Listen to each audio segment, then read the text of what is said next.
guddaan garbatti dideemuudhaaf galoo galaanaatiin siifachi raafamu keessatti inni akka waaqaattis ta'ee akka jinniitti ilaalamuuf of ilaaluu hunduu isaa nyaatamuu qofaadha.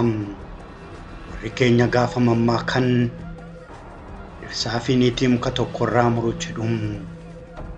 Warri dhirsaa fi niitii laga tokko waraabu jedhanis jiru. Kana qofaas miti. Qodaa wal fakkaatu wal cinaatti fannisu jedhamees wal fakkeenya abbaa sabboo fi haadha sabboo ibsu. Kana jechuun harki caalaan abbaa warraa fi haadha warraa malaa fi gocha wal fakkaatu qabu akka jechuuti. Garuu ammoo kun yeroo hundumaa dhugaan ta'u. Isaa'u jabana waan hunduu akka ammayyummaatti ilaalamu kana keessaa wanti itti yaadanii raawwannee yaada namaa hataa. Kanaaf si'a sadii yaadii tokko dubbadhu kan jedhamuufi warri walitti warroomanii bultii horatan jireenya wal fakkaatu waan jiraataniif amala walii beekam walii guutaa rakkoo fi rakkoo waliin qooddachaa sadoo qananii waliin unataa waliin kolfaa walii kolfaa waa hundarratti wal ga'achanuu. Gaafa kaan ammoo wal lolaa wal araarfachaa walitti mufachaa walii dhiisaa icciitii walii seeqaa fedhaa fi kaayyoo walii galmaan ga'uun suutaa wal baranii marratti amala wal fakkaatu horatu. Dallaan jabaan bultii yoom kana qofaan dalleeffama. Afaanis of fuudhanii afaan wal kaa'aa yoo inni dhufe malee hin nyaadhu jettee beelaa fi dheebuu waadamaa. Yoo inni dhuge malee dhugu jettee dhabsuun ooltee bulaa. Inni kana uffatu malee isheen sana uffattu malee jechaa. Ishee fi isa malee allii fi manni qorraa. Galaana guddaa namoonni muraasni ce'an doonii jaalalaan addaan kutanii gamaan bahuun.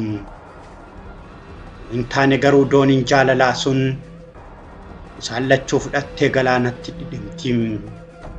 Gaafa ilaa filaameen dhabamee dallaan jaalalaa jabaachuu dadhabee raafame ammoo dooniin jaalalaa galaanarraa salphatee asiifachi raafamee irri karaa lachuu ba'ee atis dhiisi jedhee okolee jaalalaa isaan gidduutti qammanee sirnaan qoraasee fi aannanitti naqee wal harkaa fuusisee unachiisee araarsee biraa deemaa.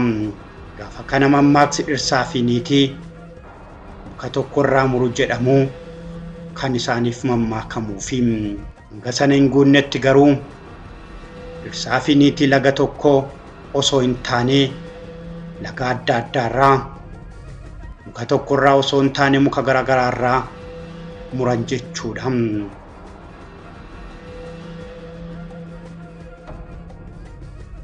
Weellisaa Andu'aalam Gosaa fi Bareedduu Qananii Addunyaa'oo muka tokkorraa moo muka garagaraarraa muramanii qodaa wal fakkaatu moo wal hin fakkaannetu wal biratti fannifamee laataan gaaffii guddaadha. Kanaaf garuu qodaadhuma wal fakkaatutu wal cinatti fannifamee. Steelaa Teenaant bareedduu beekamtuu biyya Biriitaaniyaa guddittii waggaa 50ffaa ishiitti of ajjeesuun Biriitaaniyaa irra nadoo guddaa gaddaa yoo tuultu firaa aanteen boo'ee obsa dhabee. Seenaa bareeddotaa fi du'a isaanii yoo ilaallu galmeen seenaa kanaa qalama magariisaan akka mul'atutti ol kaasee barreessee lafa kaa'eera. Seenaa weellistoota bebbeekamoo fi balleessaa isaan raawwatan jennee yoo dubbifne ammoo weellisaan beekamaan Tiim Laambarsis jedhamu harkisaa dhiigee lubbuu haadha warraasaa dabarsuudhaan mudoo fi gadda biraa addunyaa kanaa ture jedha. Weellisaan Andu'aalam Gosaa fi Bareedduu Qananii Addunyaa erga doonii jaalalaa waliin yaabanii olee buluu bira darbee waggoonni darbeera. Jaalalli alatti kan guyyaa qofaa yeroo muraasaa dheebuu jaalalaa keenya nun baafne jedhanii wal fudhatanii waliin dubbatanii ilaa filaameedhaan murteeffatanii wal fudhatanii mana tokkotti warroomanii galuun hulluu guddicha jaalalaa hanga hireen kenneefitti hanga guyyaan eeyyameefitti achi ofirraa dhiibaa turaniiru. Dhiibbaa fi dadhabbii isaanii, dhaabbii fi dhaabbanni isaanii, hangii fi bifti isaanii, kennaa guddaa uumaan isaanii kenne miidhaginni isaanii yoo ilaalamu dhugumaan handuu fi qanoon meeshaa wal fakkaatutu wal biratti fannifame nama jechisiisa. Du'aalamii fi qananiin wanti wal fakkeessu kana qofaa miti. Jarreen lachanuu haasa'uu caala nama dhaggeeffachuu isaaniitiin. Innis diimaa isheenis diimtuu uumaan walitti siqsee uumedha. Isheen injiinara barumsa filatamaa addunyaa kanaa, inni immoo aartistii goota kan sagalee hin qabneef sagaleetiin.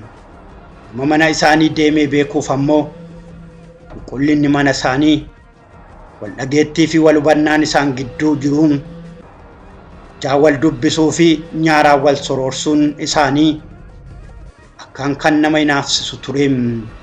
Jarri dhadhaatti dhangala'ee turaniim. Uffannaa isaatiif ishiin akka malee akka dhiphattu, olmaa isaatiif ishiin hangam akka cinqamtu handuu osoo ishiin bariinii duraa tilmaamuunuma danda'amaam.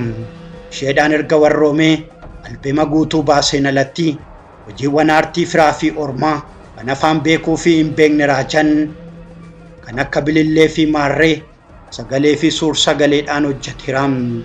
Inumaayyuu ergaa wallee bilillee keessa jiru olmaa isheetti waan siquu, kennaa jaalalaa ishee waan raajuu, gatii dadhabbii jaalalaa ishee waan ibsuuf keessaa qaba jedhanii kanneen hiikkatanillee danuudhaam. Garuu ammoo karaa bitaan isaa ta'uu mirgaan har'atti hireen kuulleewwan lamaanii gaafii keessa galeeraam. Mucayyoon qal'oon kuulleen ija kuulaa, qal'oon mundhii sonsaa, giddu galeettiin dubartii hombossaa fakkaattu inni ishee maal ta'a laata jedhamee turte dachee kanatti nagaa dhaamtee godaanteettiin. Achoo hin dhaqanis hin galaniif malee silaa osoo waan guyyaa ishii gabaabse tokkicha dubbattee deemtee firaa aantee hiriyaa fi kanneen biroo garaan ni ciisa tureem.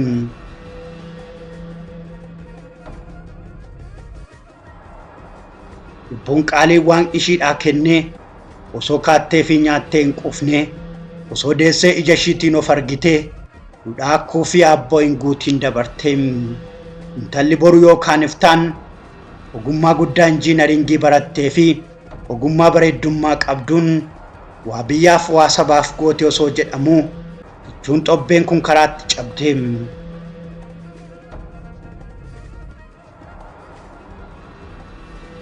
Uffannaa aadaa Oromoo beeksisuun qalbii namoota hedduu fudhattee kanas baatee Qananii Addunyaa har'a duudhaa fi uffannaa aadaa sabaaf osoo hin taane fiishiitiif dachee gidirfamtuu kanarraa nu daatteettiim.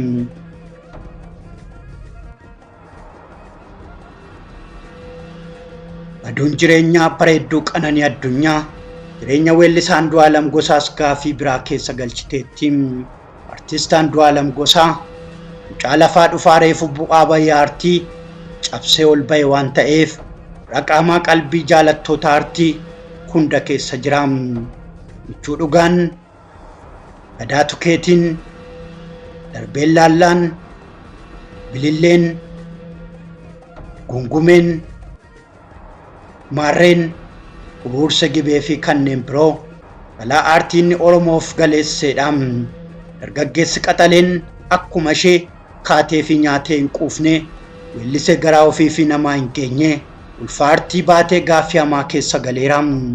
Namni sabaaf dhalatee, namni nama sagalee dhabeef sagalee ta'uudhaaf dhalatee dhalachuu qofaa osoo hin taane agarsiisee seenaa dhalootaa dhalootatti darbu kaawwatee bara baraan jiraataam.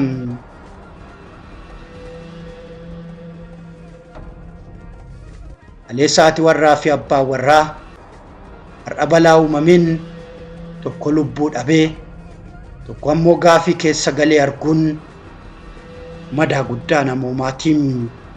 Ishii dhabuun qor qalbii namaa cabsaam.